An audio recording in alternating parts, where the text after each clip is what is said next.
Nós vamos prosseguir com o nosso seminário Diretrizes Seguras para Desenvolver a Autoconsciência. Trabalharemos agora o tema Autoconsciência e Evolução. O objetivo é refletir sobre a relação entre a autoconsciência e a evolução do ser humano. Vamos fechar os olhos, buscar a reflexão para introduzir o tema. Entre em contato com você mesmo em essência, buscando refletir sobre a virtude da autoconsciência e a evolução da humanidade. Como que você se sente frente a essa evolução? Como que você se avalia na questão evolutiva da vida em relação à questão consciencial?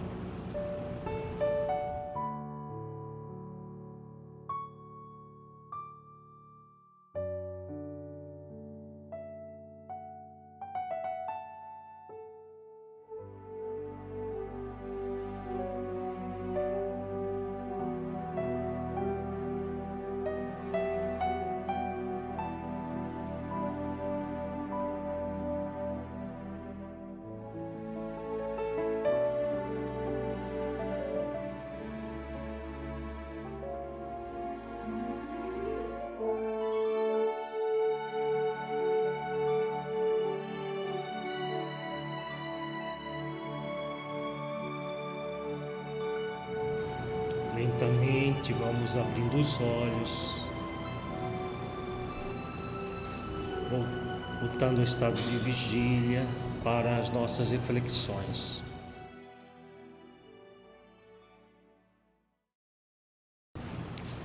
Vamos começar as nossas reflexões com o livro Homem Integral, de Joana de Ângeles, no capítulo 6.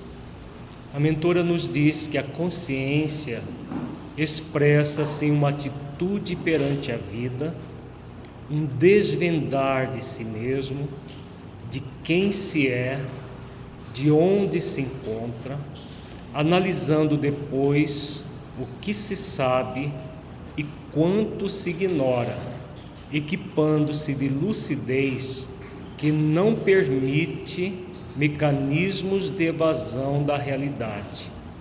Não finge que sabe quando ignora, tampouco aparenta desconhecer se sabe. Trata-se, portanto, de uma tomada de conhecimento lógico. Então vejamos, aqui temos vários conceitos importantes para nós refletirmos. Então ela vem dizendo que a consciência é uma atitude perante a vida. Então, esse movimento de autoconsciência diante da própria vida. Ela começa pelo desvendar de si mesmo. Então, esse desvendar de si mesmo é o mecanismo de autoconhecimento, em que vamos conhecer como nós somos, como nós estamos, como nós nos inserimos frente à vida, com base em todos aqueles conceitos que trabalhamos no dia de ontem. Depois ela coloca quem se é, onde se encontra. Aí ela adentra na questão do que se sabe e quanto se ignora. Então o saber, aquele que vive a autoconsciência, ele nunca vai dizer que sabe algo que não sabe, porque dizer que sabe algo que não sabe é próprio de espíritos pseudo-sábios. O pseudo-sábio não é um ser autoconsciente. Então a autoconsciência é exatamente esse valor que faz com que a pessoa tenha plena consciência de si, daquilo que ela sabe. Então, por exemplo, quando os espíritos superiores dizem que são abordados sobre um determinado tema, e eles ainda não têm conhecimento daquele tema, eles simplesmente declaram que ainda estão pesquisando aquilo. O pseudo-sábio vai responder qualquer coisa. Então, o pseudo-sábio, quando no corpo, ele aparenta ser aquilo que ele não é. Então, aparenta o saber que não tem. E como ela diz também, não finge que sabe quando ignora, tampouco aparenta desconhecer se sabe. Se a pessoa sabe, ela adentra naquele saber e utiliza desse saber para o seu crescimento interior e para auxiliar outras pessoas a crescerem também. Então é um processo em que a pessoa vai cada vez mais, como ela diz aqui, se equipando de lucidez. A autoconsciência está intimamente ligada com a verdade. A pessoa autoconsciente é uma pessoa verdadeira. Então ela não é dada a fingimentos, porque o fingir tem a ver com jogos psicológicos que nós vimos ontem. A pessoa joga fingindo saber, fingindo ser, fingindo interesse pelo outro, todos aqueles jogos psicológicos que acabam interferindo na nossa relação intrapessoal e interpessoal.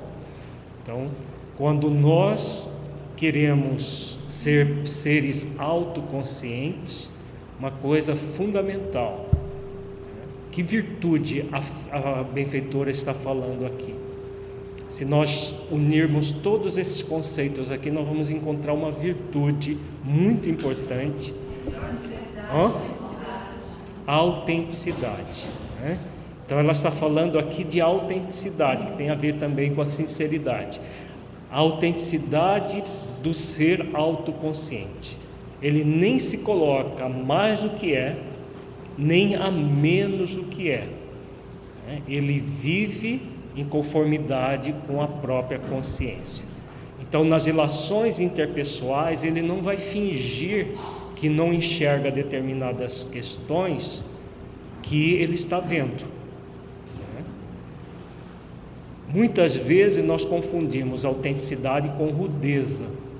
Rudeza é quando você percebe a verdade e joga a verdade no rosto do outro. Autenticidade é quando você cultiva a verdade, entra nesse processo de tomada de conhecimento lógico, como ela diz aqui, e vive em função desse conhecimento, colocando as coisas como devem ser. Qual é o princípio evangélico que tem a ver com estas questões que a benfeitora coloca aqui? Seja o seu dizer sim, sim, não, não. O que passa disso é de procedência maligna. Orientação do Mestre Jesus. Então, quanto mais nós aprendemos a dizer sim na hora que é para dizer sim e não na hora que é para dizer não, mais lucidez nós vamos desenvolvendo.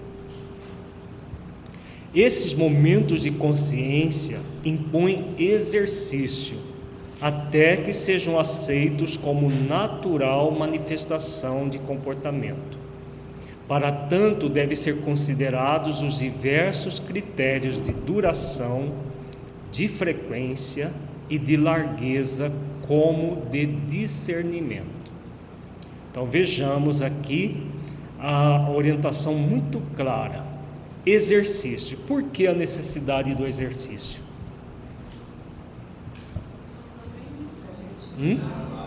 Para gerar novos hábitos. Por quê? No primeiro momento, o hábito saudável vai soar estranho. Uma pessoa inautêntica, que começa a trabalhar de forma autêntica, a viver a autenticidade, no primeiro momento, ela própria vai estranhar. Os outros que convivem com ela vão estranhar muito. Vão estranhar e vão quase que exigir que ela volte ao comportamento anterior.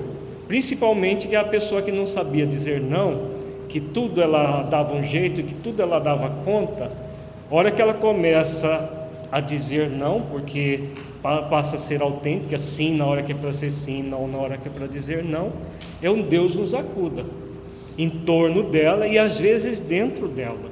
Ela se sente estranha, ela se sente esquisita, porque aquele novo comportamento que ela sabe que é salutar, como ele não foi internalizado ainda, parece que é o equivocado e não o comportamento anterior. Então, o que ela diz aqui: até que sejam aceitos como natural manifestação de comportamento. Então, ele num primeiro momento parece que é artificial, o bom que é artificial. Isso acontece também com as pessoas verdadeiramente cristãs no mundo superficial. Vamos voltar ao que nós vimos ontem na parábola do discernimento. A questão da superficialidade.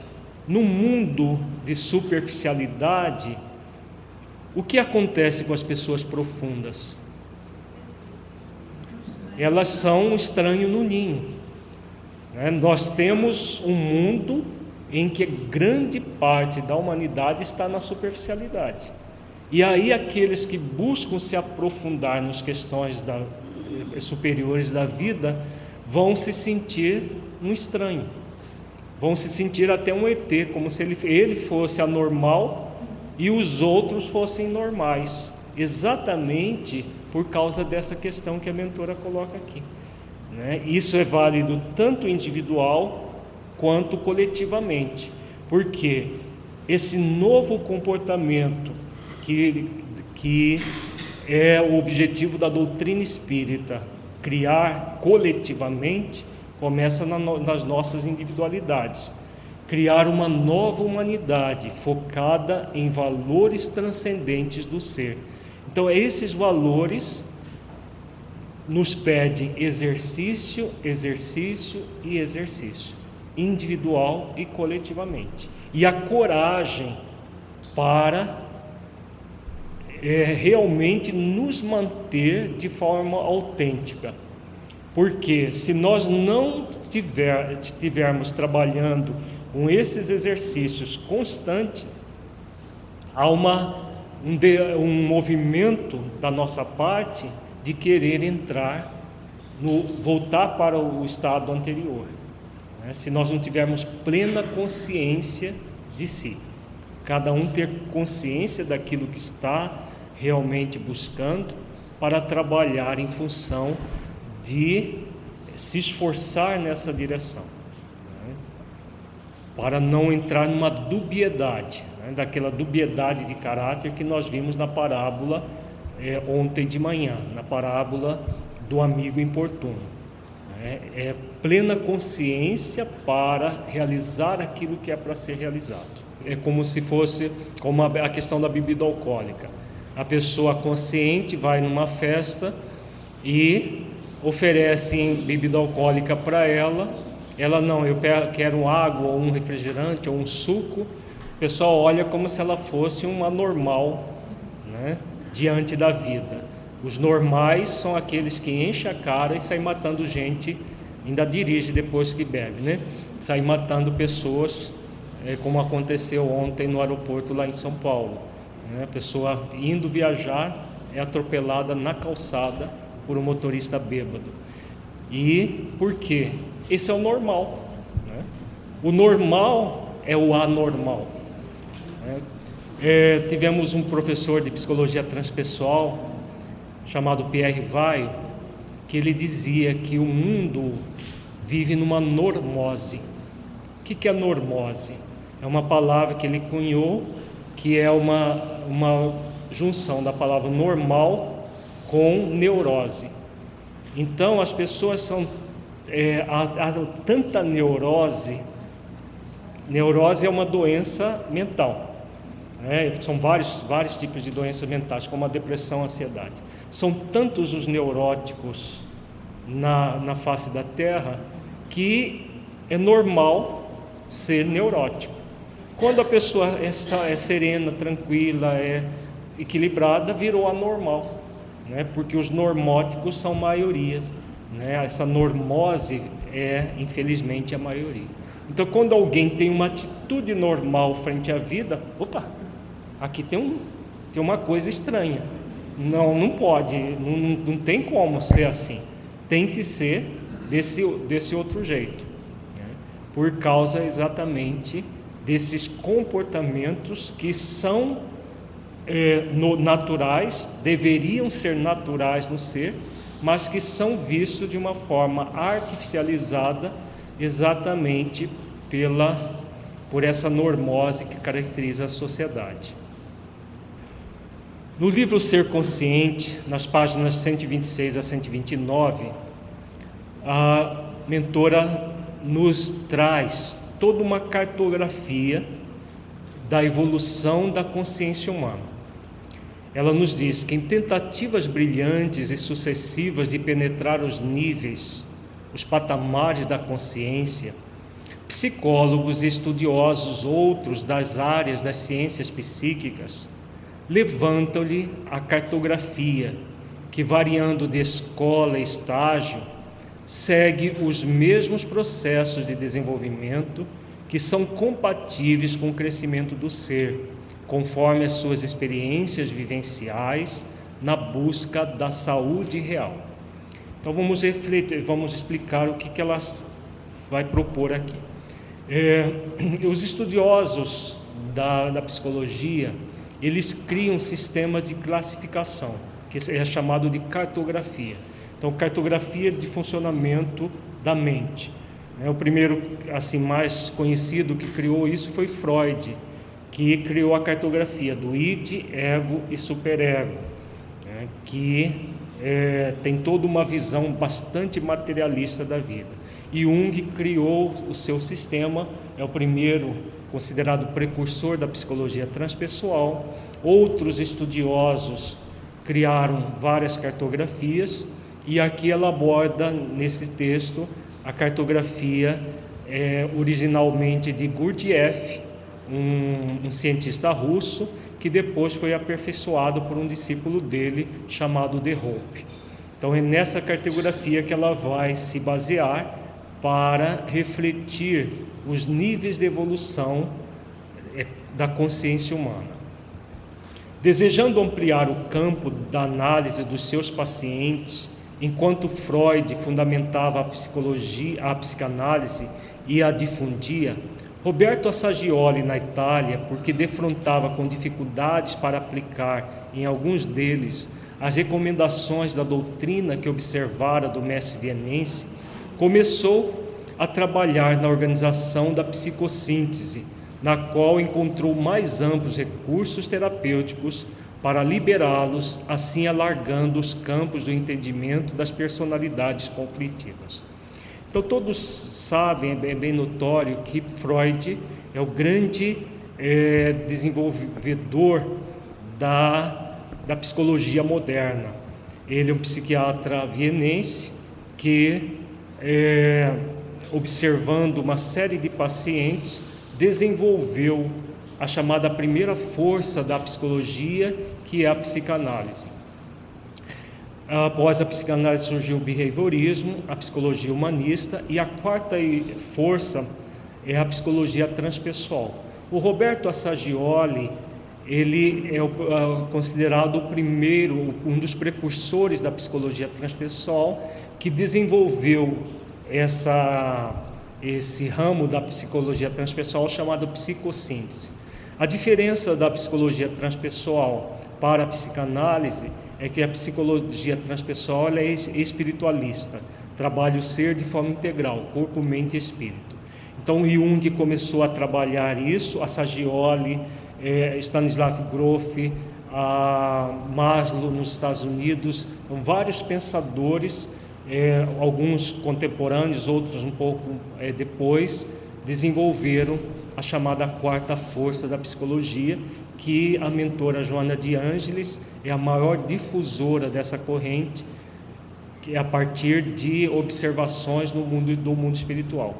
Que na verdade todos esses grandes estudiosos que adentraram nas questões espirituais da vida foram missionários que reencarnaram sob a supervisão de mentores espirituais. Com certeza ela é uma das mentoras desse processo, e trouxeram do mundo espiritual para a Terra essa psicologia chamada de transpessoal. Trans, além de, pessoal, pessoa. Então, além da pessoa, além do momento circunscrito, porque Freud analisou o ser humano como se fosse apenas uma caixinha circunscrita ao corpo, sem um espírito comandando o corpo, como se a vida fosse reduzida a uma existência corporal pura e simplesmente. E outros discípulos, que inclusive Freud rompeu com eles pelo seu materialismo arraigado, todos aqueles que adentraram para um campo espiritual, ele acabou rompendo, primeiramente com Jung, com a Saggioli e outros mais também. Então é esse contexto que essa cartografia da consciência vai ser desenvolvida, num contexto espiritualista, mas ainda não reencarnacionista. A doutrina espírita nos aclara um pouco mais todo esse conteúdo, porque ela nos permite aprofundar a partir da reencarnação. Posteriormente, o bioquímico Robert de Hope, estudando carinhosamente as reações cerebrais, entre outras experiências, e buscando produzir estados alterados de consciência, formulou as bases e os paradigmas da sua psicologia criativa, inspirando-se nas experiências de George Ivanovich Gurdjieff, com os seus complexos contributos psicológicos e cosmológicos místicos. Buscando interpretar o mestre russo, de Hope classificou os níveis de consciência em 5 estágios: consciência de sono sem sonhos, de sono com sonho, de sono acordado, de transcendência do eu e de consciência cósmica. Vamos ver cada um detalhadamente, e essa cartografia é muito importante para que nós possamos ver em que estágio nós estamos, para o nosso autoconhecimento, e também para que nós entendamos como outras pessoas se comportam. Se nós tivermos nítido isso na mente, nós vamos ter a maior facilidade de relacionamento interpessoal, maior facilidade de orientar as pessoas, porque nós não vamos passar, por exemplo, para uma pessoa que ainda está no nível do sono acordado, por exemplo, algo que tem a ver com a questão da consciência cósmica, porque a pessoa não tem condições nem de entender uma proposta assim. Então, a classificação, apesar de que toda classificação ela é reducionista, e existem várias classificações, e existem classificações mais simples. Eu particularmente uso uma classificação mais simples, que é a consciência de sono, a consciência desperta e a consciência cósmica, resumindo essas 5 em 3 categorias. Nós vamos oferecer essa classificação que está no livro Ser Consciente, mas essas classificações nós vamos nos livros de psicologia, nós podemos encontrar algumas diferenças para a classificação, exatamente porque é próprio do autor, né? Toda a classificação, o próprio Kardec diz em O Livro dos Espíritos, quando ele aborda a cartografia da evolução espiritual, a partir da questão 100 de O Livro dos Espíritos, ele diz que toda a classificação é reducionista, mas que é necessária para que nós entendamos didaticamente como funciona. Então ele coloca lá a classificação dos espíritos, começando dos espíritos inferiores até chegar nos espíritos puros. E aqui nós vamos trabalhar a classificação dos níveis de consciência. Para ele, o homem evolve de maneira inesperada, às vezes de um para outro nível, especialmente nos 2 primeiros estágios de adormecimento. Mediante psicoterapia acurada, exercícios cuidadosos, logra-se o avanço pelos diversos patamares até a etapa final, que se torna de difícil verbalização face às emoções e descobrimentos conseguidos, nesse momento de perfeita integração com o que poderíamos chamar o Logos, o pensamento divino. Então, como que nós mudamos de um nível para outro? Ele coloca aqui está falando da psicologia criativa, de um processo psicoterapêutico.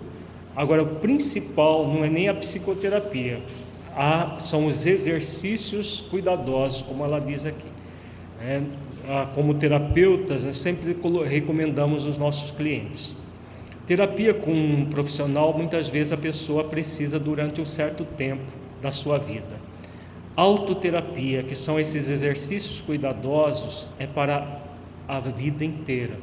Esta existência, a próxima, até nos tornarmos espíritos puros, que aí nós não precisaríamos mais de fazer exercícios, porque estaremos integralizando todo o Logos, todo o pensamento divino em nós mesmos.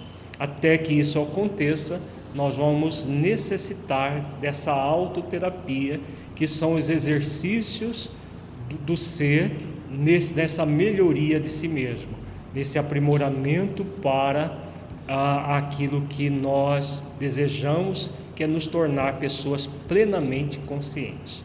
O nosso objetivo é isso que a mentora coloca aqui, a perfeita integração com o que poderíamos chamar o Logos, o pensamento divino, que é aquilo que Jesus ensina: eu e o Pai somos um. Não significa que ele seja Deus, essa é uma má interpretação. Eu e o Pai somos um em termos de pensamento, do Logos. Tanto é que ele é considerado o Logos encarnado. Então, Jesus, o Verbo, se fez carne. Logos é o Verbo, lá do Evangelho de João. Então, ele encarnou porque o pensamento divino estava nele e ele do pensamento divino. É o caminho de todos nós. Então, a evolução até chegar na consciência cósmica, todo esse processo de evolução vai acontecer no ser. Vejamos o nível de consciência de sono sem sonhos. Nesse nível, apenas os fenômenos orgânicos automáticos se exteriorizam a si mesmo sem o conhecimento da consciência, tais respiração, digestão, reprodução, circulação sanguínea. Então, essa é a fase dos seres primitivos. O ser primitivo, ele não tem consciência nem do funcionamento do seu próprio corpo, que existe um funcionamento do seu corpo, do funcionamento da natureza, de como as coisas acontecem no nível material. Por isso, sono sem sonhos.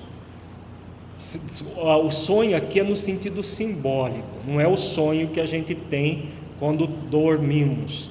Então é no sentido simbólico, é aquele que ainda está numa primitividade tal que a sua visão como ser humano é tão limitada que a mente ainda não é capaz de elaborações maiores, não é capaz de abstrair, como um ser que já adentrou no nível do sonho já começa a ter capacidade de abstração, tem capacidade de fazer analogias.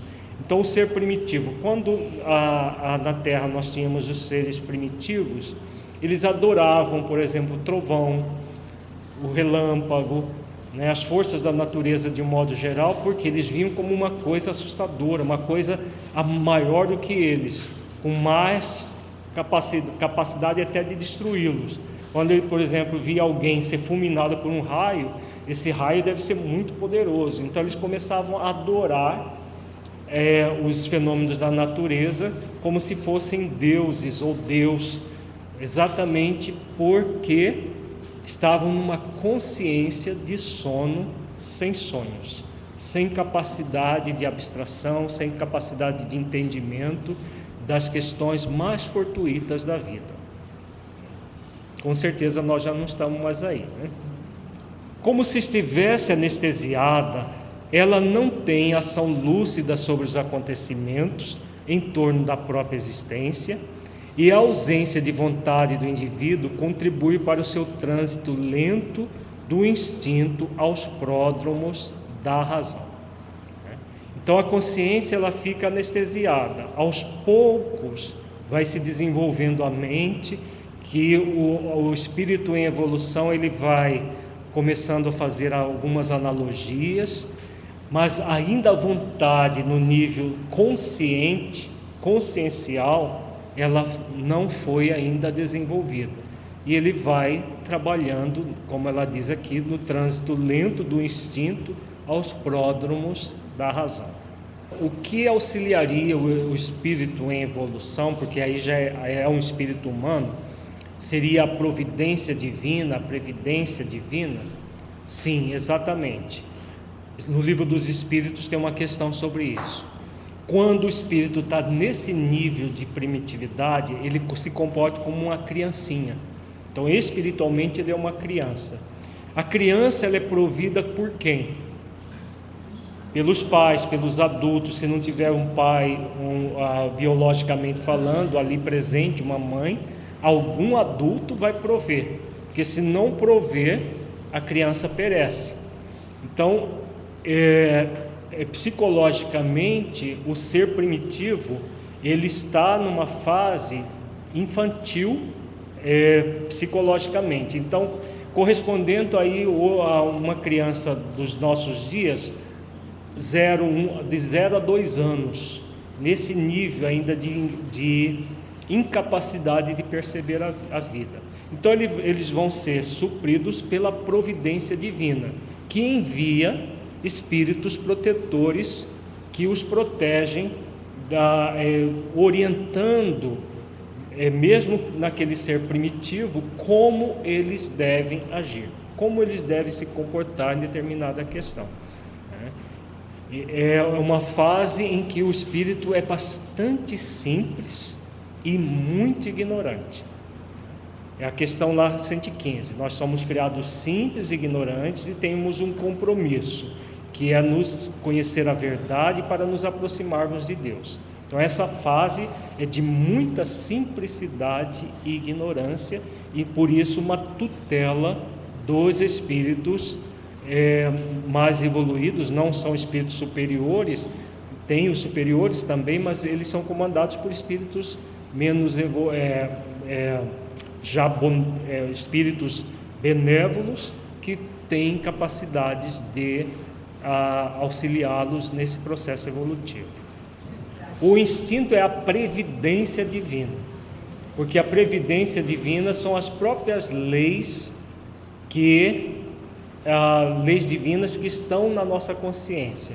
Então essas leis, mesmo no ser primitivo, elas existem. Nesse momento, muito mais ligado aos fenômenos fisiológicos e puramente instintivos de reprodução, de conservação.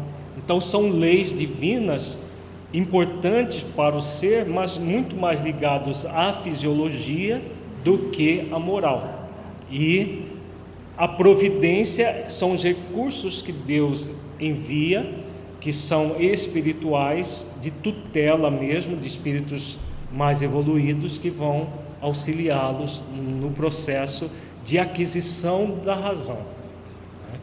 Inclusive no Livro dos Espíritos coloca que é quando o espírito adquire a razão que ele muitas vezes perverte a razão e entra por caminhos equivocados. Até esse momento de muita simplicidade e ignorância, o espírito ele não adentra no chamado mal. O mal vem depois, quando ele adentra nas questões racionais, e aí tem uma capacidade maior de escolha e muitas vezes não faz a melhor escolha. Se nesse período ele não tem livre-arbítrio, o que caracteriza o ser humano é o livre-arbítrio. se ele não tivesse livre-arbítrio, ele não seria humano ainda. Ele está numa transição entre a animalidade, que não há livre-arbítrio, até o animal mais evoluído, tudo é automatizado. A partir do momento que o animal chega no nível mais evoluído como animal, ele adentra no reino hominal, e nesse processo de adentrar no reino hominal, o que vai caracterizar é o livre-arbítrio, a capacidade de ter liberdade de ação. Só que nesse nível o livre-arbítrio é muito pequeno, é o livre-arbítrio de uma criança de 1 ano.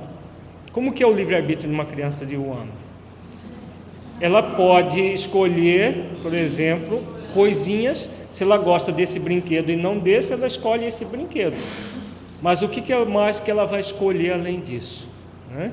Então, é esse nível de livre-arbítrio que o espírito tem. Não é uma capacidade de liberdade do ponto de vista moral, como um espírito do nosso nível evolutivo tem. Tá? Se a consciência seria um grau zero, não existe a consciência num grau zero, porque o zero é o espírito, o princípio inteligente não criado. Porque se você for lá na questão 540 do Livro dos Espíritos, que aborda que a evolução do espírito começa no átomo primitivo e vai até o anjo, e quando nós colocamos que consciência também é sinônimo do espírito na sua essência, o espírito propriamente dito, então o que nós podemos dizer? Que a consciência começa no princípio inteligente lá no átomo primitivo. Então não existe consciência zero, senão o ser não foi criado ainda. O nível de adormecimento está relacionado ao nível de desenvolvimento da consciência. Então a consciência sem sono, sem sonho, é o espírito adentrando na humanidade. Então ele está adentrando no reino hominal. Então ele está adentrando no reino hominal, ele é uma criança espiritualmente falando. Do ponto de vista consciencial, está na infância, na primeiríssima infância, vamos dizer assim. Que a primeira infância é de 0 a 7 anos. Uma criança de 5, 6, 7 anos do nosso nível evolutivo tem muito mais capacidade de abstração, de entendimento do que um espírito primitivo adentrando esse nível de humanidade. Mesmo o espírito adulto, mesmo a pessoa adulta tem muito menos capacidade de abstração, de entendimento. Então aquela infância de 0 a 2 anos mesmo, o espírito bastante ainda embotado na sua consciência. Mas é um ser consciente, que se não fosse consciente, ele não estaria no nível de humanidade. O animal é um ser subconsciente, a consciência ainda está em desenvolvimento. Aqui já é uma consciência de sono sem sonhos, mas já é consciência, tá? Dentro de uma visão mais profunda, espiritual, reencarnacionista. Neste momento não há perversão da consciência, porque o espírito não tem nem capacidade de escolha, ele é tutelado. Quando ele deixa de ser tutelado, nós estamos falando tutelado em termos de coletividade, né? Porque todos nós somos tutelados pelo nosso anjo de guarda, mas não direcionados, somos tutelados, amparados. Agora, o espírito primitivo, ele não é só amparado, ele é tutelado mesmo, ele é direcionado. Como você direciona uma criança de 1 ano, de 1 ano e meio, você direciona para aquilo que ela deve fazer, porque senão ela vai fazer coisas equivocadas.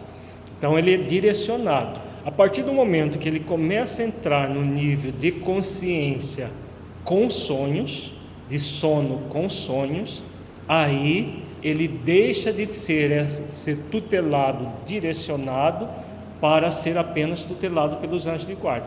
Aí ele entra nessa capacidade total de liberdade de escolher entre o bem e o mal.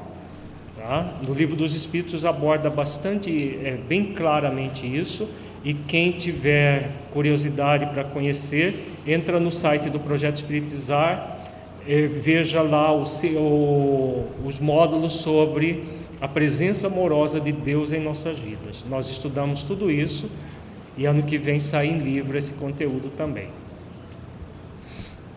Consciência de sono com sonhos.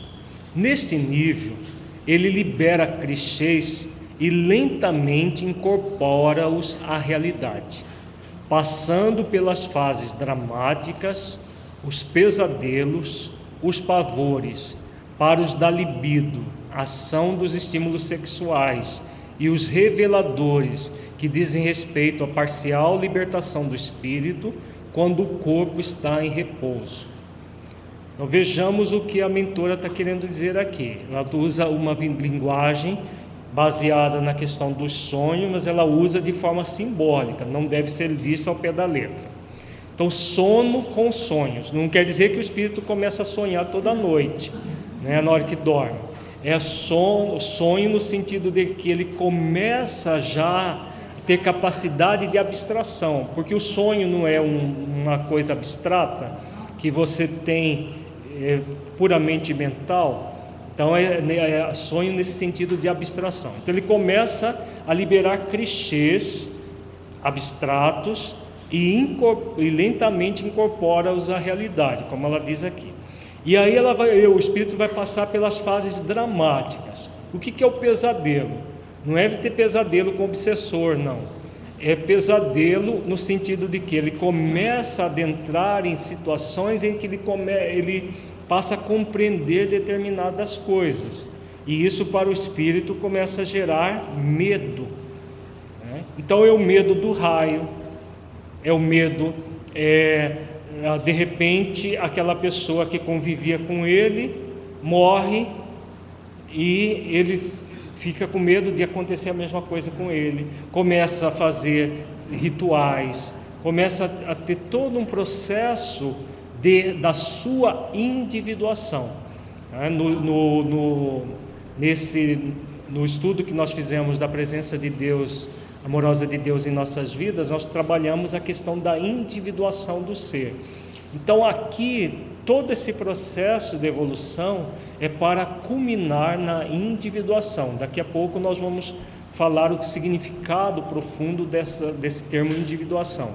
Então ele vai passando por um desenvolvimento maior, aí vai entrar as questões da libido, a reprodução deixa de ser aquela coisa puramente animalesca, simplesmente de encontro, sem saber, só guiados pelos instintos, pelo desejo, pela uma questão bem hormonal, vamos dizer assim, como nos animais, e passa a entrar num processo da libido. O que é a libido? A libido já é a atração sexual em que a pessoa busca o outro e já começa a ensaiar questões de afetividade, de desejo pelo outro, e não simplesmente de encontros fortuitos, mais animalescos do que humanos. Por isso ela diz aqui, para os da libido, ação dos estímulos sexuais, e aí ela passa aos reveladores. Os reveladores são os sonhos reveladores, em que o espírito vai, de repente, aí ele sim sonha, que na realidade é um desdobramento do corpo físico, e ele encontra alguém que privava da sua intimidade. Aí ele percebe, bom, essa pessoa então não morreu, ela simplesmente, o corpo dela morreu, mas ela está aqui. Então ele começa a fazer essas analogias, ele começa a perceber as coisas de uma forma mais profunda, um pouco mais profunda, que são esses sonhos reveladores que acontecem, como ela diz aqui, devido à parcial libertação do espírito, quando o corpo está em repouso. Aí sim começa o nível dos sonhos, como nós chamamos de sonho, são esses fenômenos que muitas vezes é o espírito desdobrado do corpo em contato com outros espíritos. Os espíritos que lhes são superiores começam a orientar determinadas questões, começam, por exemplo, mostrar quais as ervas são medicinais. Toda a evolução da humanidade começou dessa forma. Hoje nós temos muitos alimentos que nós comemos e a gente nem para pensar como que surgiu esse alimento na humanidade. Em algum momento ele observou a erva que estava ali no campo, e alguém intuiu que aquela erva, a semente daquela erva chamada trigo, se triturada podia fazer um alimento, porque se comia raízes, se comia gafanhoto, insetos e pequenos animais, ou até grandes animais, mas alimentos mais processados foi gradualmente revelado do mundo espiritual para a Terra.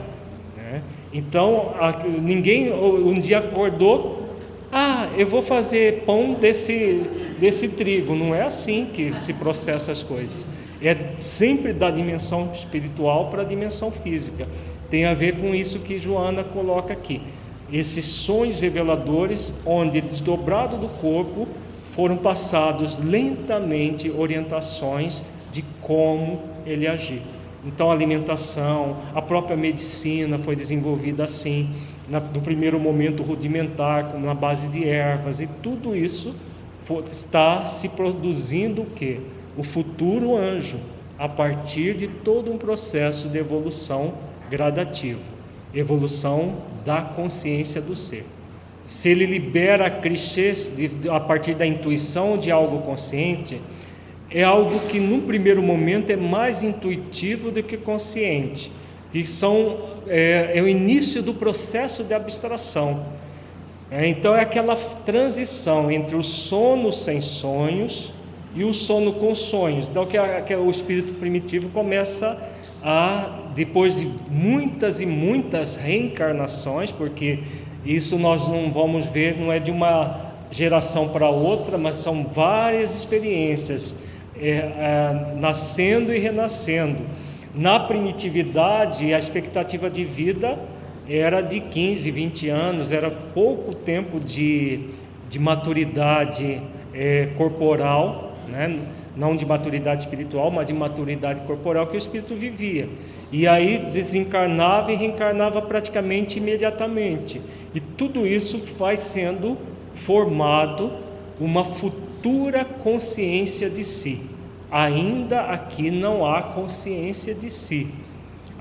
É o início de uma consciência daquilo que acontece com o espírito. Por isso os clichês vão sendo intuídos pelos espíritos tutelares da humanidade. Tá? Então é importante nós vermos isso tudo no aspecto coletivo da evolução da humanidade. Consciência de sono acordado. No terceiro nível, a determinação pessoal, aliada à vontade, conduz o ser aos ideais de enobrecimento, à descoberta da finalidade da sua existência, às aspirações do que lhe é essencial, ao autoencontro, à realização total. Aqui surge a autoconsciência, é o despertar da consciência. Então a criatura que estava em sono acorda, desperta. Então a consciência adormecida, ela tem o nível do seu despertar coletivo e individual. Então todos nós vamos ter os nossos despertares individuais e a coletividade também. Então gradualmente a humanidade foi evoluindo. Então analisando historicamente, quando as primeiras noções de espiritualidade, de religiosidade, no nível mais profundo foram desenvolvidas nas culturas antigas, é importante a gente definir, colocar bem. Os povos que evoluíram na Terra dos capelinos que vieram para a terra. Os capelinos, eles não estavam nessa condição de sono sem sonhos. Eles já vieram já numa condição de sono acordado. Talvez não de sono acordado e de sono com sonhos, porque senão não teriam sido exilados, mas com propensão para desenvolver o sono acordado rapidamente. Por isso a mudança de faixa que o Robert de Rope fala. Então, por exemplo, a civilização egípcia, quando você observa o Egito de hoje, ainda essa semana, deu uma matéria sobre o Egito. Quando você observa assim, sem a reencarnação, se percebe que esse povo degenerou, não é possível, né? Um povo extremamente atrasado, primitivo, e aquela civilização pujante que houve há milhares de anos atrás. É muito bem explicado com a questão dos capelinos, como no livro A Caminho da Luz, Emmanuel fala, os capelinos vieram, conseguiram evoluir até chegar ao despertar da consciência plena e voltaram, a maioria deles, para o planeta original. E os que ficaram reencarnando ali são espíritos primitivos, ainda numa primitividade que nem chegaram, em sua maioria, nem chegaram no despertar do sono acordado. Ainda estão na consciência de sono, com sonhos, muitos deles. Então, isso vai explicar uma série de fenômenos que acontecem no nível social, no nível histórico da humanidade. O importante do ponto de vista pessoal é saber que existe um momento do despertar da consciência. E nesse momento que somos convidados a realizar, nós vamos entrar nisso que a benfeitora aqui coloca. A partir da determinação pessoal, aliada à vontade, vai conduzir o ser gradualmente aos ideais de enobrecimento, a descoberta da finalidade da sua existência, as aspirações do que lhe é essencial ao autoencontro, à realização total. Então, determinação pessoal, aliada à vontade. Porque se nós não fizermos esforços para realizar aquilo que somos convidados a realizar, todo o processo não vai ocorrer. É aquilo que nós vimos ontem na parábola do amigo importuno. Os 3 valores, que são os 3 pães. Ontem me perguntaram, o que são aqueles 3 pães da parábola? Os 3 pães representa o auto-reconhecimento, o auto-esforço e a autorrealização. Ele não foi buscar na casa do vizinho os 3 pães porque ele não tinha feito ainda. Ele não tinha feito os pães ou não tinha comprado os pães para ele, né? No caso é fazer mesmo os pães, porque esse tipo de pão a gente não compra. Então ele não tinha feito os pães. Ele foi lá na casa do amigo que estava na cama buscar os pães. O outro lá mal-humorado, não vou te dar, não vou sair da cama. Então, como que nós saímos da cama e saímos da ansiedade de inconsciência? Tendo em vista a parábola trabalhada ontem. A partir da determinação pessoal, aliada à vontade. Então, eu quero sair disso. Se eu quero, eu posso, eu consigo, eu sou capaz e eu mereço. Aí ela determinada alia a vontade e aí vai entrar no processo de enobrecimento do ser. Aquela consciência enobrecida que nós vimos ontem também. Se a pessoa que chegou no nível de superconsciência pode agir subconscientemente, não. Isso não é possível porque o espírito não retrograda. Então, se a pessoa chegou no nível de consciência plena e vai retrogradar, é porque ela nem chegou. Nós que observamos a aparência, e é muito comum na nossa cultura, do parecer e não do ser, muitas vezes nós colocamos pessoas em pedestais que elas nunca estiveram. Aí de repente essa pessoa faz uma coisa, nossa, nossa, como que pode? Eu pensei que era assim, era assado, mas você pensou. Ou a pessoa pareceu tudo isso, porque tem gente que faz questão de parecer tudo isso. Parecer é diferente de ser. Aquele que é, nunca mais deixa de ser. Aquele que é superconsciente, aquela pessoa que chegou na consciência lúcida ou na consciência cósmica, nunca vai ter atitude subconsciente. Mas aquele que pensava que era, ou que os outros pensavam que ele era, claro, vai, um dia que a máscara cai no chão e a pessoa vai mostrar todas as suas feridas, aquilo que ela realmente é. Por isso, aqueles critérios que a mentora coloca, que nós vimos ontem. Analisa como você é, como você está, para que você não se auto-engane. E nem engane os outros, porque ninguém engana os outros, a gente engana a nós mesmos.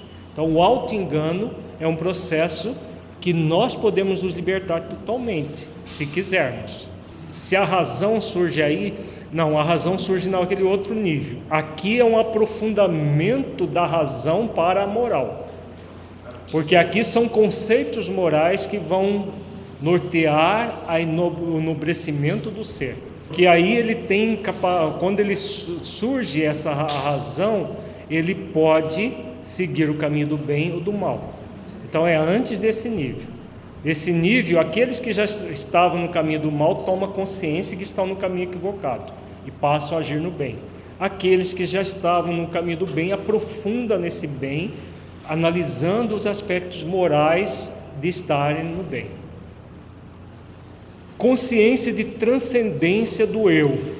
Nesse nível ocorre a identificação consigo mesmo, com a consequente liberação do eu profundo, realizando a harmonia íntima com os ideais superiores, seu eu real, objetivo psicológico existencial. Então vejamos que é um aprofundamento do nível anterior, porque não basta despertar a nossa consciência, é necessário aprofundamento no eu, no ser essencial, buscando uma harmonia íntima com os ideais superiores. Então é o ideal superior do ser que como diz a mentora aqui, é o real objetivo psicológico existencial. Cada vez mais nos tornarmos pessoas melhores, totalmente consciente do nosso objetivo existencial, do nosso objetivo no grupo social, na humanidade como um todo, e aí gradualmente nós vamos transcendendo o ego para viver essencialmente, ainda no corpo, porque tem muita gente ainda que acha que viver espiritualmente só depois que desencarnar. Nós somos espíritos imortais, estamos no corpo para transcender o corpo.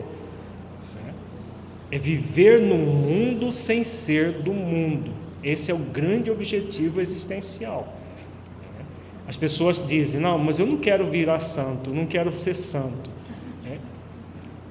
Usando o santo como como originalmente a palavra foi criada, porque ela depois foi deturpada, o que é o santo? O santo é exatamente a pessoa que está nesse nível de transcendência do eu, que busca, em vez de fortalecer o seu ego, fortalecer-se essencialmente, busca se tornar uma pessoa melhor, cada vez mais cônscia das suas responsabilidades individuais e coletivas. Então, esse é o conceito de santo lá do início do cristianismo que nós somos convidados a reviver. Santos eram aqueles cristãos que realmente internalizaram a doutrina do Cristo. Não é o compromisso que todos nós espíritas temos? Ou estamos brincando de ser cristãos? É exatamente esse o grande compromisso. Sair da condição da consciência puramente desperta para vir para a consciência de transcendência do eu. Como que se faz isso? Vivendo, aliás, deixa eu reformular, fazendo exercícios para vivenciar os ideais cristãos. Porque para vivenciar já é o próximo nível, a vivência plena dos ideais cristãos. No nosso nível, o que nós podemos? Fazer exercícios para que a vivência cristã seja parte da nossa vida. Aí nós saímos da condição daquele que simplesmente despertou, mas ainda quer dar um jeitinho de servir a dois senhores. A consciência grita, mas ele dá uma anestesiada nela e continua querendo servir a dois senhores. Já nesse nível de transcendência do eu, é uma identificação plena com a essência divina que somos e o exercício constante para, como diz a mentora, para o desenvolvimento dos ideais superiores. Então é o cristão por excelência que se torna santo, não o santo político que a igreja desenvolveu, mas o santo real lá dos primeiros tempos do cristianismo. É importante isso para nós, gente? Muito importante, né? O verdadeiro espírita, o espírita cristão, é aquele que faz exercícios nesse sentido, né? Ele não vai se tornar uma pessoa piegas que faz de conta que está fazendo isso, porque não é um processo de faz de conta, é um processo de exercício profundo. Eu quero me tornar uma pessoa assim, que transcende o seu próprio ego para viver as questões essenciais da vida. Porque é o convite para todos nós. Por que Jesus ensinou que são muitos os convidados e poucos os escolhidos? Os convidados são aqueles que já despertaram, porque quem está no sono vai ser convidado para um trabalho como esse que nós fazemos? Não. Essa pessoa nem ouve o convite, vira as costas, não quer saber. Então, os que estão, por exemplo, num domingo de manhã fazendo um seminário desse, com certeza já está com a consciência desperta. Todos nós, sem exceção. Mas não é para nós ficarmos apenas com a consciência desperta. É para ir além, para esse nível de transcendência do eu. É a aquisição da túnica nupcial da parábola do festim de bodas. A superação dos conflitos, das angústias, a desidentificação dos conteúdos psicológicos afligentes. Então vejamos a condição que a mentora coloca aqui. No nível do despertar ainda existem muitos conflitos, muitas angústias, muita aflição. Então a pessoa já despertou, mas ainda não se liberou de toda a bagagem que trouxe do passado. Neste nível de transcendência do eu, ela já praticamente supera os conflitos, as angústias, porque ela entra naquele nível de serenidade consciencial próprio do ser autoconsciente. Então é um outro nível de consciência mais profundo, que ela continua sendo um ser humano, mas um ser humano santo, dentro do critério de santidade que nós acabamos de refletir. Se há sempre uma transição de um nível para o outro, sim. Todo o processo de classificação, como nós dissemos, ele é reducionista em si mesmo. Então, como ele é reducionista em si mesmo, essa classificação é puramente didática. Entre um nível e o outro existe uma gradação, porque não é abrupto. E o que importa é saber que existe um nível de consciência mais elevado e um nível menos elevado. Muitas vezes a pessoa pode estar na transição entre a consciência desperta e essa consciência de transcendência. Vai depender desse nível de superação dos conflitos. Nesse nível aqui, grande parte dos conflitos, ou todos eles, já foram superados. Não significa que a pessoa não tenha ego a ser superado. Deve ficar muito claro isso. É a parábola do discernimento de ontem. O ego está atrás do ser essencial, servindo o ser essencial. Então, volta e meia, ele vem e o que ele faz? Dá uma tentadinha, né? Olha, você não é bem assim. Ele dá uma tentada. O ser essencial vai para trás de mim, Satanás, e põe o ego no seu lugar, né? Não é um processo de repressão esse, é um processo de transformação, de escolha, né? Eu escolho transcender esse momento evolutivo. Todo mundo está acompanhando o raciocínio, gente? É algo muito profundo isso. É uma escolha constante. Porque se você não cuida, o mínimo descuido, você escorrega e cai, né? Então, o ego, ele só vai desaparecer na condição de pureza espiritual. Nós estamos muito distante desse estado, mas podemos estar aqui agora nesse nível de transcendência, colocando o ego a serviço do ser essencial o tempo todo trabalhando. Então, veio um problema, você precisa esperar que ele se transforme num conflito? O ego se manifestou. Ele veio com uma tentação, com uma exigência qualquer. Você precisa transformar num conflito? Não. Você pode transcender antes de se tornar um conflito. É isso que a mentora está dizendo aqui.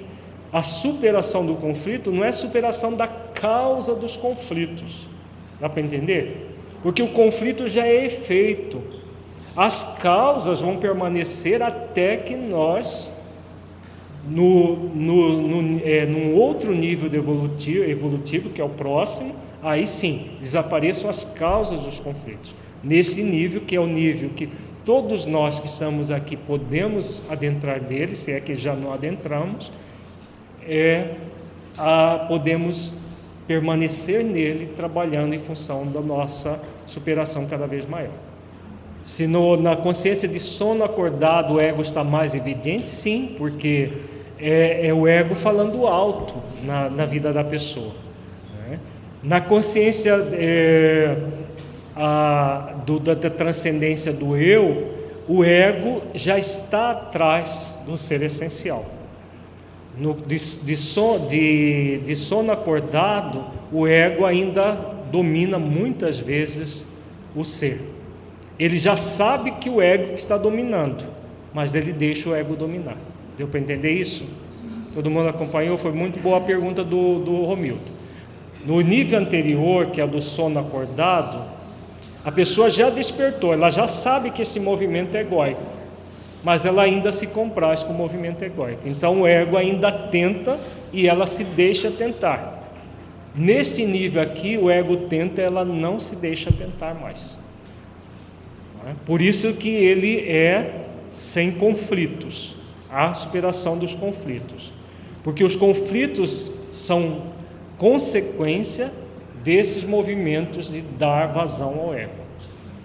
Já não há o movimento de dar vazão deliberada ao ego, apesar da consciência que estamos dando vazão, porque no outro nível do sono com sonhos, a pessoa nem tem consciência que está dando vazão ao ego. São os normóticos, né? Os normóticos sabem que eles têm consciência que estão vivendo egoicamente, para eles é normal assim. Agora, quando nós agimos de forma normótica, nós temos consciência que estamos agindo de forma normótica? Temos plena consciência. Então, essa é a diferença da consciência desperta da consciência de sono. E da consciência desperta para a de transcendência, o que vai caracterizar é o trabalho, o exercício constante, até que esse movimento de dar vazão ao ego já não acontece mais, ou se acontecer, em algumas coisas pequenas que gradualmente o ser supera. Vamos usar a parábola que nós trabalhamos ontem, porque ela é muito objetiva e muito prática e tem a ver com as questões psicológicas nossas. Então vamos supor que a pessoa, Aqui nós não está colocado que, aliás, no nível anterior, que pede de nós uma determinação e uma conquista do despertar, e que nesse nível aqui é um aprofundamento da boa vontade, da vontade operante de transformação. Então vamos supor que a pessoa tem uma tendência à preguiça, uma vontade ainda muito grande, mas ela já despertou para essa realidade, ela quer se libertar disso. Então, se ela já despertou, o que vai acontecer? Vem a preguiça e ela transcende, ela busca fazer com que a preguiça seja colocada a energia da preguiça, a energia da má vontade, seja colocada para a sua própria evolução, tá? Isso vai acontecer quando a pessoa estiver neste nível aqui. No nível anterior, o que vai acontecer? Veio a preguiça, não, só hoje, 8h30 da manhã, no seminário, eu vou chegar 9h30, tá bom, só hoje não vai ter diferença. O que ela fez? Ela transcendeu o ego? Não. Ela estava desperta, ela sabia que o ego, a tendência do ego é chamar para preguiça, e ela atendeu à vontade do ego. Como não houve? Só não há conflito se a pessoa estiver lá na consciência de sono, com sonhos ou sem sonhos. Na consciência de sono não há conflito, porque o conflito é consciencial. E a pessoa que não tem consciência do que está fazendo, ainda o conflito não aconteceu, porque ela está lá na fase de não fazer nada. Chega um dia que o despertar da consciência vem. O despertar da consciência vai gerar o quê? Qual que é o conflito? Qual que é o nome dele? Nós vimos ontem. É o primeiro amigo. Não, esse é o segundo amigo. A ansiedade e consciência, gente. Não lembra? Só quando vem a despertar da consciência que surge a ansiedade e consciência. Por quê? Porque não fez. Então a pessoa acumulou toda uma série de processos que ainda não geraram conflitos, mas cedo ou tarde ele vai acontecer. E o conflito chama-se ansiedade e consciência. Eu quero fazer aquilo que eu não fiz. Só que ele já quer sair correndo. Ficou muito tempo parado, atrofiou as pernas e agora se quer sair correndo. Então são as tendências do ego, não são?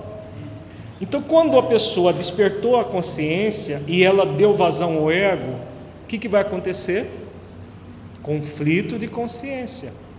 Eu fiz algo que não deveria fazer. A pessoa pode ter 3 movimentos, nós vimos ontem, quais 3 movimentos que ela pode ter a partir disso? Culpa, desculpa ou ação responsável. A pessoa se culpa, minimamente que seja, mas eu não devia ter feito, mas fez. Como que não devia? Aliás, eu não podia ter feito, mas fez. Como que não podia? Podia, não deveria, mas podia fazer, tanto podia que fez. Então, uma coisa é aquilo que eu posso, outra coisa é aquilo que eu devo. Realmente eu não deveria, mas ficar me culpando por isso não resolve a coisa.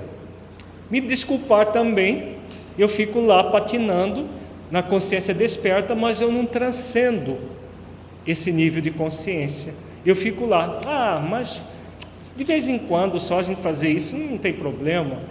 Mas ninguém é de ferro. Um domingo, chegar 1 hora atrasado no seminário, pelo menos eu fui.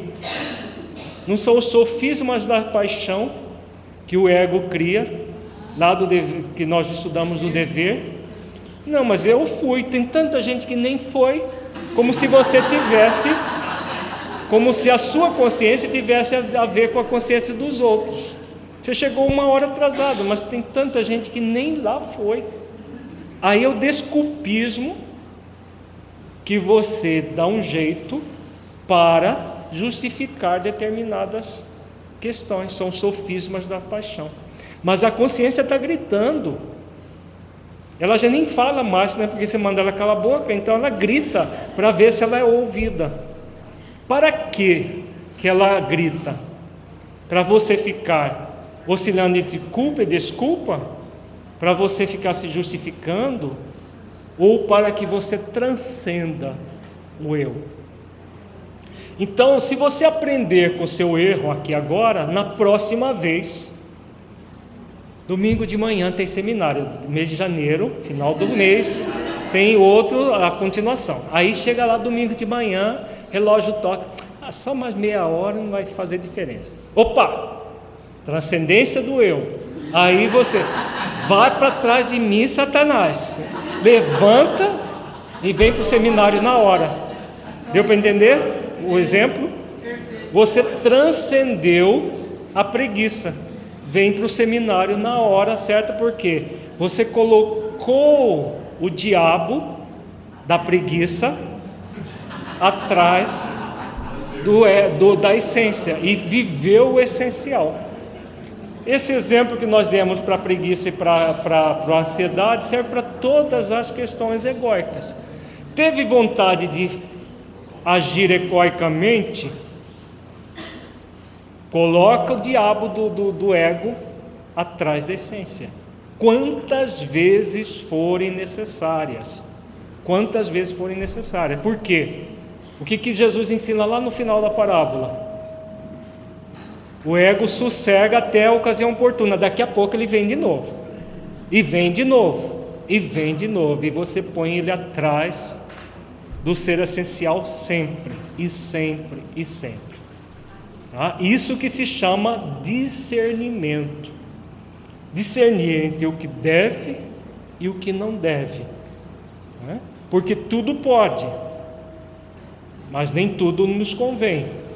Então, para discernir aquilo que eu posso e devo, daquilo que eu posso, mas não devo, é preciso transcender o ego, tá? Entrar nesse nível de consciência, porque senão você vai continuar fazendo as coisas erradas, simplesmente sabendo que estão erradas, mas você faz, assim mesmo, tá?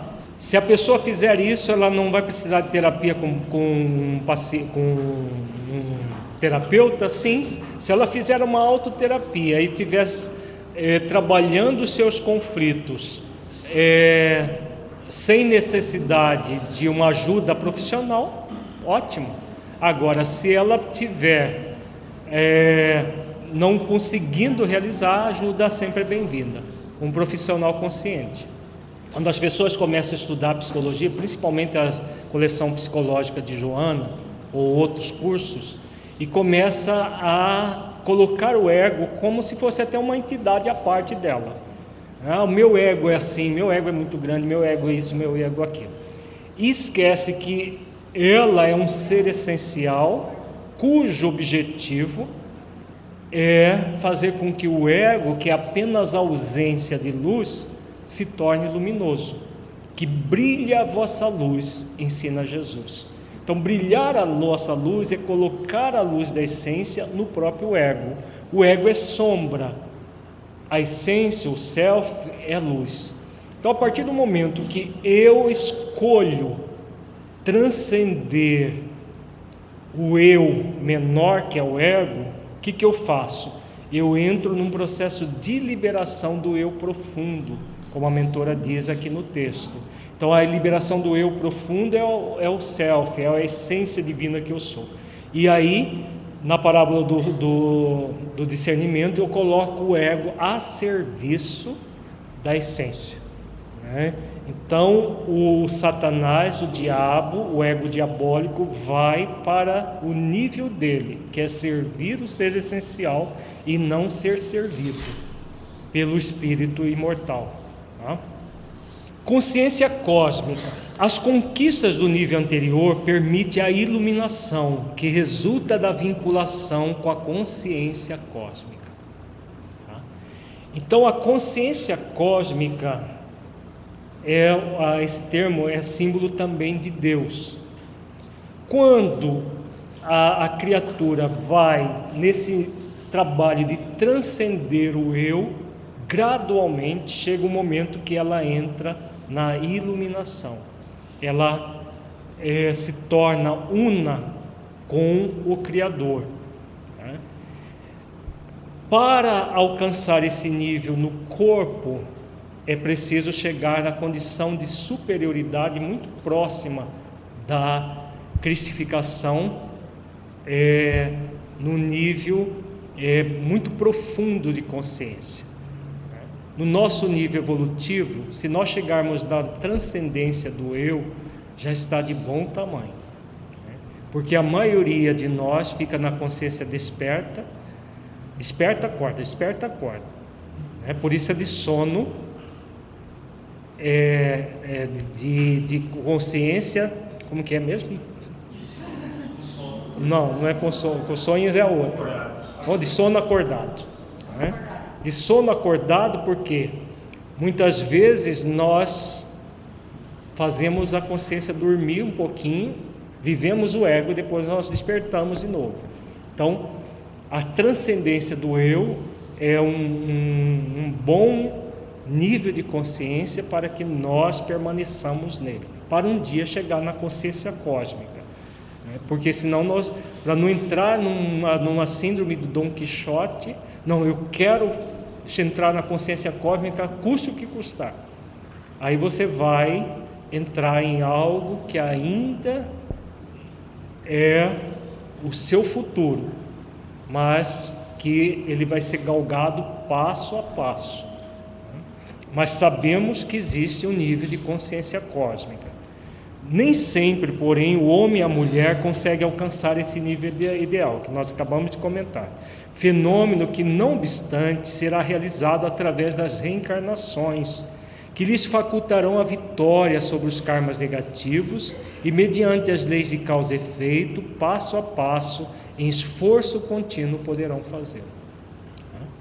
Então, a consciência de transcendência do eu é o possível na atual existência, sabendo que com o tempo nós vamos chegar no nível da consciência cósmica de um Francisco de Assis, na consciência cósmica de uma Joana de Ângeles, Clara de Assis, na consciência cósmica de um Paulo de Tarso e outros mais. Que não é o espírito crístico ainda, mas é o espírito superior, mesmo quando encarnado. Da mesma forma, a reencarnação aclara a cartografia da consciência de De Hope, quando ele analisa os níveis que diferenciam os indivíduos na imensa mole humana, como comentamos.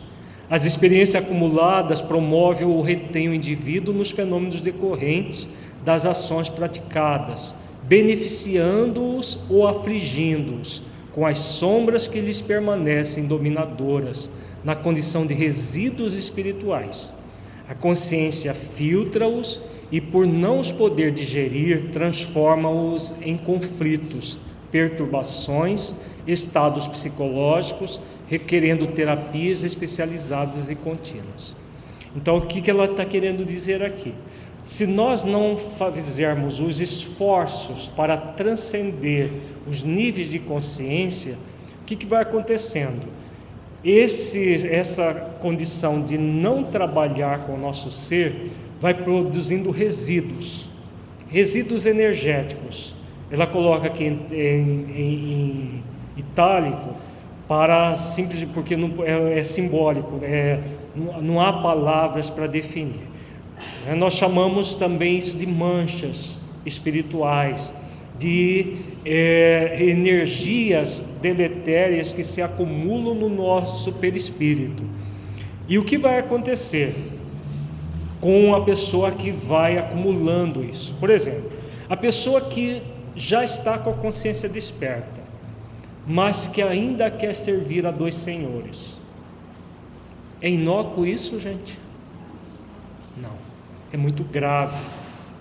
Tão grave quanto está na consciência de sono, porque o que está na consciência de sono também é grave, ela está acumulando coisa para o futuro. Só que a pessoa que está na consciência desperta e que quer servir a dois senhores ainda, o que acontece? Muitas vezes ela vai acumulando conflitos não trabalhados, porque ela faz questão de fazer de conta que não é bem assim, e vai acumulando. E aqui a consciência não consegue digerir tudo aqueles conflitos. Digerir também, entre aspas, né? Que não existe uma digestão na consciência, mas no sentido de ela não consegue transmutar, porque nem a pessoa não traz para ser transmutado. Então vai acumulando. Imagina um porão, você morando numa casa com porão. E tudo que você não gosta, você joga lá no porão. Põe no porão, põe no porão, põe no porão. O que vai acontecer com esse porão cedo ou tarde?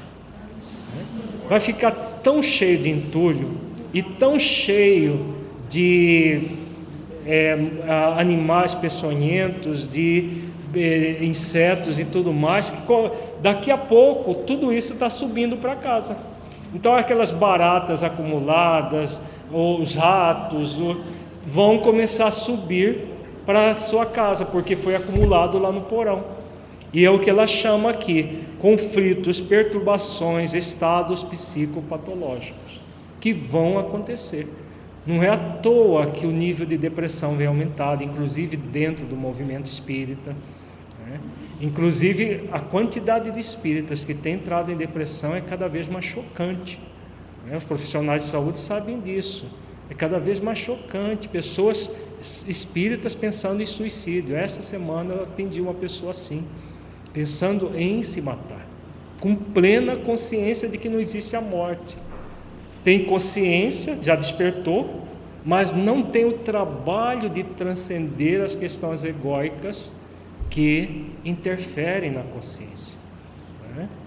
Então, quando a pessoa não faz esse trabalho, as patologias vão ampliando e chega um momento que vem o transtorno do pânico, vem a depressão maior, vem todas as doenças de caráter emocional que caracterizam um ser que não se cuida como deveria se cuidar.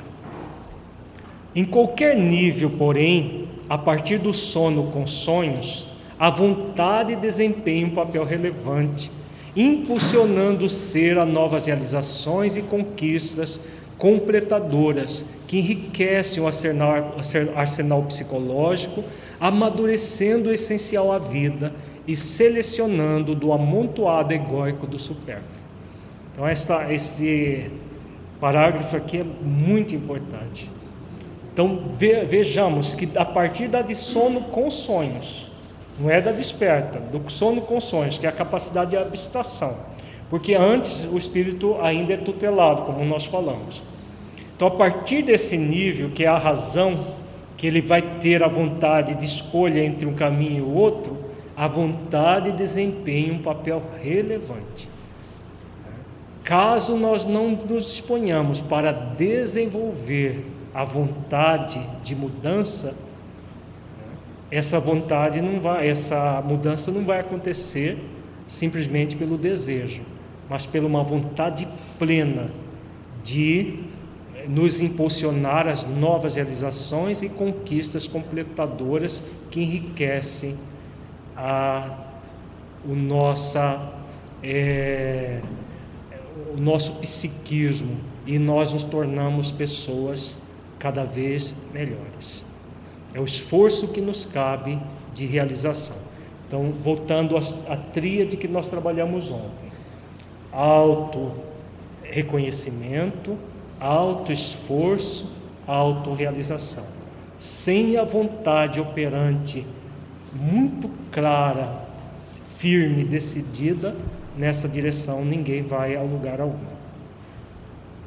Psicoterapeuta excepcional, com a sua visão realista e criativa, Jesus definiu a necessidade de buscar-se primeiro o reino dos céus, pois que esse fanal ensejaria a conquista de todas as outras coisas.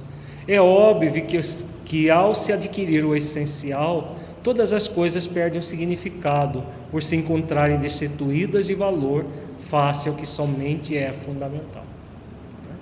Então, buscai o reino de Deus e a sua justiça, e tudo mais lhe será acrescentado. Se a gente busca o reino de Deus e a sua justiça, as coisas materiais tomam uma dimensão tão diferente e a gente não as valoriza como valorizava antes. Se nós ficarmos focados nas coisas, nós deixamos o essencial e aí desanda tudo na nossa vida se nós ficarmos focados nisso. Se nós focarmos nas questões essenciais, as coisas do ego perdem o sentido, exatamente isso que é a transcendência do eu. Você foca no eu maior, as coisas do eu menor passam a ser direcionadas para o eu maior, e não o contrário. O eu maior é o self, é a essência. Se você faz essa escolha, o eu menor, ele vai estar a serviço do eu maior. E aí as questões que geravam conflitos deixam de gerar conflitos, porque você já não as alimenta mais. Outrossim alertou sobre o imperativo de fazer-se ao próximo o que se gostaria que este lhe fizesse, fixando no amor o processo de libertação, na ação edificante o meio de crescimento e na oração fortalecedora a energia que proporciona o desiderato. Então, uma questão que ela coloca importante é a questão do fazer aos outros aquilo que gostaríamos que fosse feito a nós, porque se nós nos tornamos pessoas melhores, nós vamos realizar para os outros aquilo que nós gostaríamos que o outro fizesse conosco. Porque quem é que gosta de viver com pessoas barreira? Nós gostamos de viver com pessoas ponte, não é? Usando o termo que a benfeitora coloca, que nós vimos ontem. Pessoas ponte é muito fácil de conviver, mas muitas vezes nós estamos sendo pessoas barreiras na vida dos outros. E como que a gente se torna pessoa barreira? Basta você entrar e se encher de conflitos. Porque aí você conflituado, como que você vai ser pessoa ponte, se você não dá conta nem de você mesmo?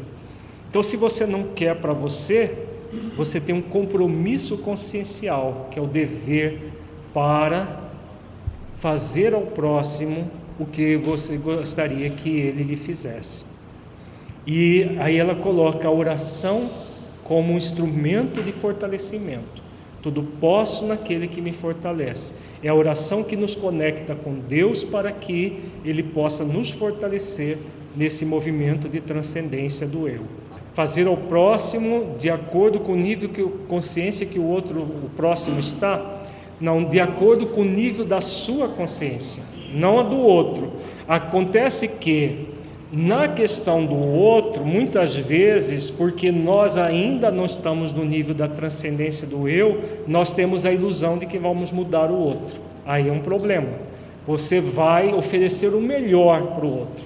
Se você já se transformou numa pessoa ponte, ao encontrar uma pessoa barreira, você vai querer transformá-la numa ponte? Ou você vai continuar sendo ponte e aceitar o direito do outro ainda estar no nível da pessoa barreira? Você aceita que o outro você não pode mudar, mas você passa a ser um exemplo de pessoa ponte, a pessoa que une, a pessoa que agrega, a pessoa que está realmente fazendo diferença positiva. Esse é o compromisso, é conforme o nosso nível de consciência, sem ter a pretensão de mudar a consciência dos outros, porque ninguém muda a consciência dos outros, somente a nossa, o nível de consciência, né? Esse desempenho favorece a perfeita identificação do sentimento com o conhecimento, resultando na conquista do eu profundo em sintonia com a consciência cósmica. Então, cada vez mais nós vamos transcendendo o nosso eu em sintonia com o eu profundo, o self, o ser essencial, em sintonia com Deus, e tudo se fazendo em nós e por nós. No livro Homem Integral, ela diz que a aquisição da consciência é o resultado de um processo incessante, através do qual o psiquismo se agiganta desde o sono na força aglutinadora das moléculas, no mineral, a sensibilidade no vegetal, ao instinto no animal e a inteligência e a razão no homem. Nesta jornada automática funcionam as inapeláveis leis da evolução e a natureza defluentes da criação.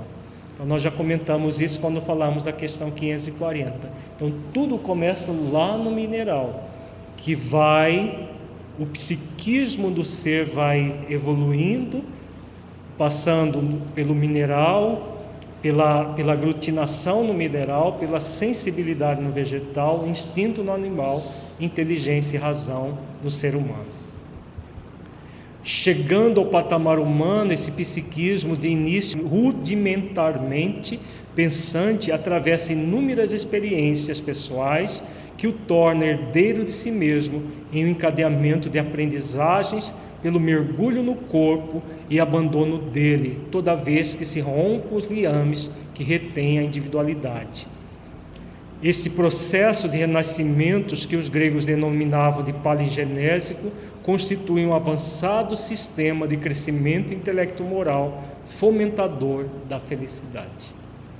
Então, que nós também já conversamos sobre isso, todo um processo de evolução que é feito pela reencarnação, em que o ser sai daquele patamar de sono com sonhos, sono sem sonhos, passa pelo sono com sonhos, depois o sono acordado, depois o de transcendência até chegar na consciência cósmica.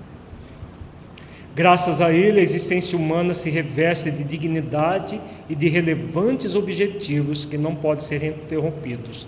Toda vez que surge um impedimento, que se opera um transtorno ou sucede uma aparente cessação, a oportunidade ressurge e o recomeço se estabelece, facultando ao aprendiz o crescimento que parecia terminado.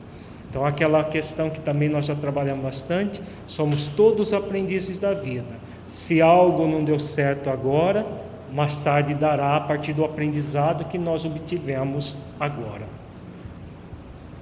Face a este mecanismo, os fenômenos psicológicos apresentam-se em encadeamentos naturais e elucidam-se inumeráveis patologias psíquicas e físicas, distúrbios de comportamento, diferenças emocionais, intelectuais e variados acontecimentos nas áreas sociológica, econômica, antropológica, ética, etc.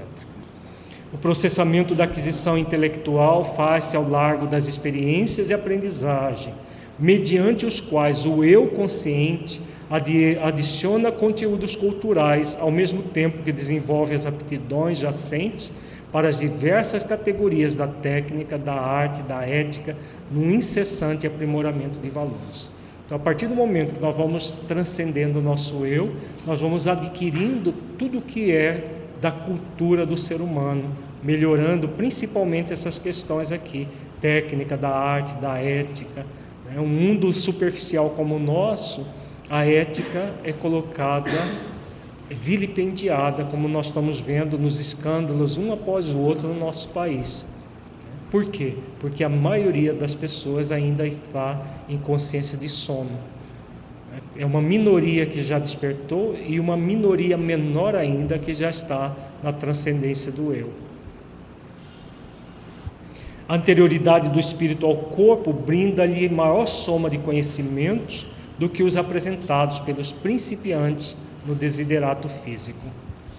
A genialidade de que uns indivíduos são portadores em detrimento dos limites que se fazem presentes em outros seres do mesmo gênero demonstra que os psiquismos aí expressos diferem em capacidade e lucidez. É o que mostra do nível coletivo por que essa diversidade. Enquanto que existem pessoas muito boas, existem pessoas com um movimento corrupto em relação à vida muito grande, exatamente porque são seres diferentes. Às vezes mesmo na mesma família, uma pessoa que já está na condição de santa e outra na condição ainda de sono com sonhos. Embora herdeiro dos caracteres da raça, aparência, morfologia, cabelos, olhos, etc., os valores psicológicos e intelecto-morais não são transmitíveis pelos genes e cromossomos. Antes são atributos da individualidade eterna que transfere de uma para outra existência corporal o somatório das suas conquistas salutares ou perturbadoras. Nós não somos seres materiais, somos seres espirituais momentaneamente num corpo. Os genes, os cromossomos, têm eles interferem bastante na biologia do nosso corpo, mas não nas questões espirituais da vida. A introdução do conceito reencarnacionista na psicologia dá-lhes dimensão vulgar, esclarecimento das dificuldades na argumentação em torno do inconsciente, dos arquétipos individual e coletivo, estudando o homem em toda a sua complexidade profunda e mediante a identificação do seu passado, facultando-lhe o descobrimento e utilização das suas possibilidades, do seu vir a ser. Essa é a grande contribuição da doutrina espírita, trazer a reencarnação para a psicologia, apesar de que a psicologia transpessoal já trabalha a questão da reencarnação já há muito tempo, mas de uma forma ainda muito rudimentar em termos de conceitos profundos que a doutrina espírita tem a acrescentar às questões da psicologia. Nos alicerces do inconsciente profundo encontram-se os extratos das memórias pretéritas, ditando comportamentos atuais que somente uma análise regressiva consegue detectar, eliminando os conteúdos perturbadores que respondem por várias alienações mentais. Aqui a mentora fala da regressão de memória, que no movimento espírita muita gente abomina a regressão de memória com base numa questão do Livro dos Espíritos, que as pessoas veem ao pé da letra, sem ver o espírito da letra e querem ser dogmáticas numa doutrina que não é dogmática como é espírita. A regressão de memória é uma técnica que a psicologia transpessoal desenvolveu, que envolve questões da reencarnação, e que muitos espíritas acham que a reencarnação é patrimônio do espiritismo ou dos espíritas, e não patrimônio do ser, uma lei divina natural, né? A reencarnação é uma lei biológica, uma lei divina natural. E uma proposta terapêutica, ela não vem para desvendar todo o passado da pessoa, mas situações traumáticas pontuais que muitas vezes, como diz a mentora, elimina conteúdos perturbadores, que se não fosse dessa forma, a pessoa levaria muito tempo para se libertar deles. Então, está no Livro dos Espíritos também que em ocasiões especiais, o passado pode ser desvendado para o ser. E a terapia regressiva é uma das técnicas que entra nessa condição especial. No capítulo dos impulsos e compulsões psicológicas, o passado espiritual exerce uma predominância irrefreável que leva aos grandes rasgos do devotamento e da abnegação, quanto à delinquência, a agressividade, a multiplicidade de personificações parasitárias, mesmo excluindo-se a hipótese das obsessões. Então aqui ela vem colocando uma coisa que é real. Muitas vezes situações do passado muito constritivas impedem ou dificultam a evolução do ser. E terapias específicas trabalhando isso podem ser muito úteis ao ser para liberá-lo disso tudo. Na imensa panorâmica dos distúrbios mentais, especialmente nas esquizofrenias, destaca-se a interferência constritora dos desencarnados, que se estribam nas leis da cobrança pessoal, certamente injustificáveis, para desforçar-se dos sofrimentos que lhes foram anteriormente infligidos em outras existências pelas vítimas atuais. Aqui a mentora coloca um outro fator muito ligado às psicopatologias, que são as obsessões, que mesmo na psicologia transpessoal tem ainda muito pouco estudos nessa área, e a doutrina espírita vem como um grande auxiliador, mostrando que existem essas outras mentes que interferem nas nossas mentes, produzindo ou ampliando situações patológicas muito graves no ser. Nós já escrevemos um livro sobre o assunto, vão surgir outros livros Quem tiver curiosidade, leia Depressão e Obsessão, duas faces de uma doença espiritual, que nós abordamos a relação entre as doenças mentais, especialmente a depressão, com as obsessões. Excetuando-se os conflitos que têm sua psicogênese na vida atual, a expressiva maioria deles procede de jornadas infelizes do ser eterno, herdeiro de si mesmo, que transfere as fobias, insatisfações, consciência de culpa, complexos, dramas pessoais, de uma para outra reencarnação, através de automatismos psicológicos responsáveis pelo equilíbrio das leis que governam a vida. Então, é aquilo que nós estamos falando desde ontem. Não vale a pena deixar para depois aquilo que nós podemos fazer hoje. Porque tudo que nós não trabalharmos hoje não vai desaparecer de nós. Vai ficar para amanhã. E vai ficar para depois de amanhã. Então, por isso que Jesus sabiamente nos ensina: cada dia basta o seu fardo. Carregar o fardo de cada dia para não deixar para depois, porque, como diz a mentora aqui, tudo que nós não fizermos nessa existência vamos acumular para a próxima e para a próxima. E muitas coisas que para nós aparece absurdo que está acontecendo nesta existência já é resultado de acúmulos que nós trouxemos de outras existências.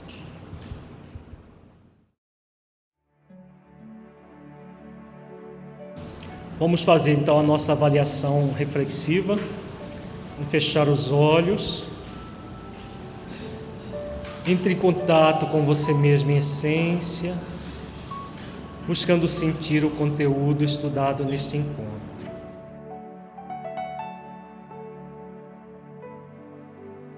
O que você entendeu do conteúdo que se aplique à sua vida?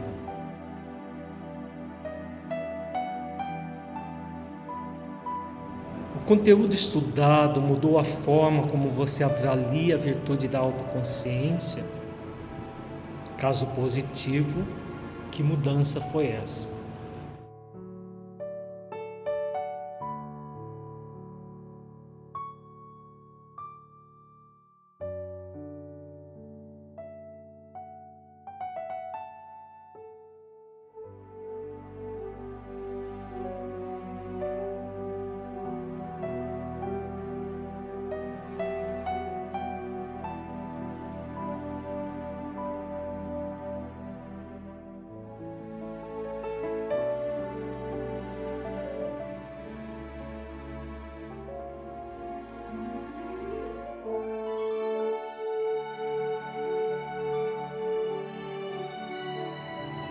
Neste encontro, refletimos sobre a relação que existe entre a autoconsciência e a evolução espiritual do ser humano, analisando os níveis de consciência. Em que nível você sente que se encontra? Seja autêntico com você mesmo, evitando todo e qualquer auto-engano. Avalie-se objetivamente, para perceber em que nível você se encontra.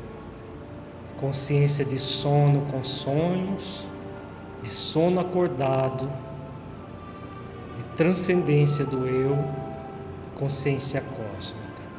Qual dos níveis você está?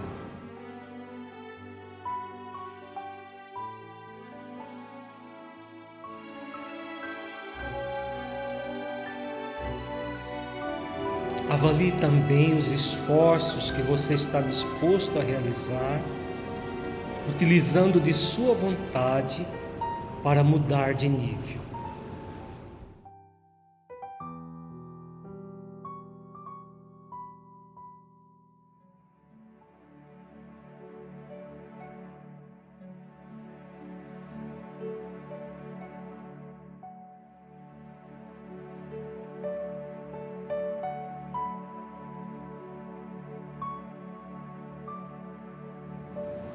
Como você sente a sua vida, aplicando as reflexões proporcionadas pela análise dos níveis de consciência? Você sente a possibilidade de melhorar a sua vida? em sua busca de autotransformação para as suas atividades na prática do bem?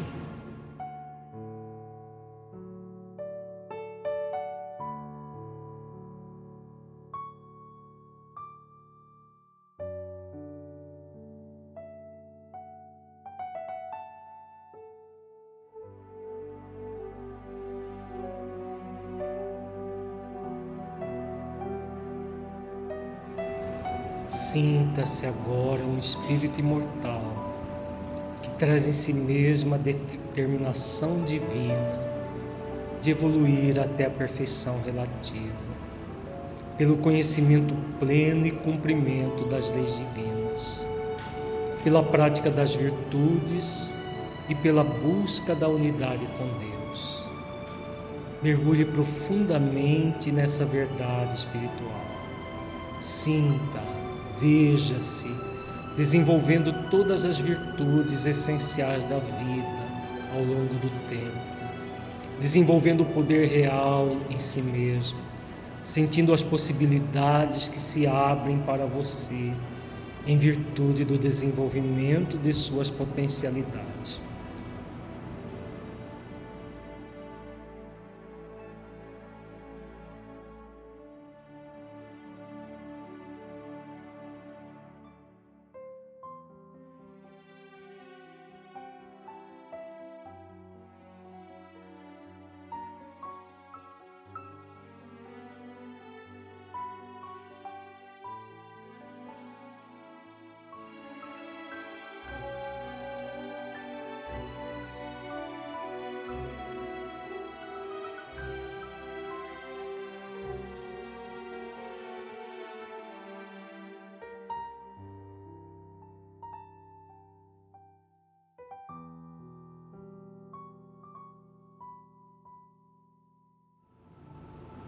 Agora lentamente vamos retornando ao estado de vigília, trazendo fixada na mente, no coração, essas reflexões acerca da consciência.